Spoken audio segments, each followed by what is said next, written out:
Have you ever heard of a woman named Rizpah? Probably not. Her name is tucked away in the Old Testament, in the book of 2 Samuel. She's not a queen, a prophetess, or a warrior. She was a concubine, a secondary wife to Israel's first king, Saul. In a world dominated by powerful men, her story is one of profound grief, fierce loyalty, and a love so powerful it moved the heart of a king. Her story begins in tragedy. After King Saul's death, there was a terrible famine in the land of Israel. The Bible says it lasted for 3 long years. King David, now on the throne, sought God for an answer. The reason: King Saul had broken a promise made to the Gibeonites centuries earlier and had tried to annihilate them. To atone for this sin and end the famine, the Gibeonites demanded justice. They asked for 7 of Saul's male descendants to be handed over to them for execution. It was a brutal, heartbreaking request. But to save his kingdom from starvation, David agreed. Among the 7 chosen were 2 of Rizpah's own sons, Armoni and Mephibosheth. Imagine her horror and helplessness. Her boys, innocent of their grandfather's crimes, were taken and executed. Their bodies were then left exposed on a hillside, denied a proper burial, which was a profound dishonor in that culture. This is where Rizpah's quiet, defiant act of love begins. Any other person might have collapsed in despair, but not Rizpah. She went to that desolate hill, the place of her deepest sorrow. She took sackcloth, a symbol of mourning, and spread it on a rock. And there she began her vigil. Day and night, she stayed. By day, she chased away the birds of prey.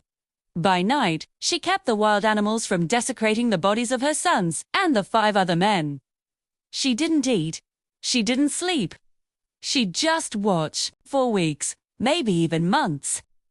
From the beginning of the barley harvest until the autumn rains finally came, this lone woman stood guard. Her silent, persistent protest was an incredible act of maternal love and courage. She couldn't save her sons from death, but she was determined to protect their dignity. Word of Rizpah's vigil eventually reached King David. He heard about this grieving mother, alone on a hill, refusing to abandon her sons. Her relentless devotion moved him deeply. It convicted him. He realized that leaving these men unburied was a great injustice. So, David gave an order. He commanded that the bones of Rizpah's sons and the other 5 men be gathered. Not only that, he also retrieved the bones of King Saul and his son Jonathan from where they had been disrespectfully hung.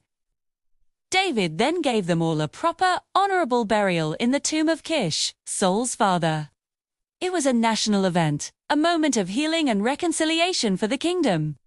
And after this was done, the Bible says, God answered the prayers for the land, and the famine ended. Rizpah.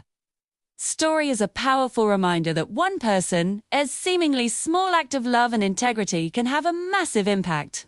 She didn't have a title or a position of power, but her fierce loyalty and unwavering love changed a king's heart and brought healing to an entire nation. She shows us that even in our darkest moments of grief and loss, our actions can echo with meaning and purpose. Tertullius, one of the Bible's most remarkable, yet forgotten, heroines. Thank you for watching. If this story touched you, please like and subscribe for more hidden gems from history. See you next time.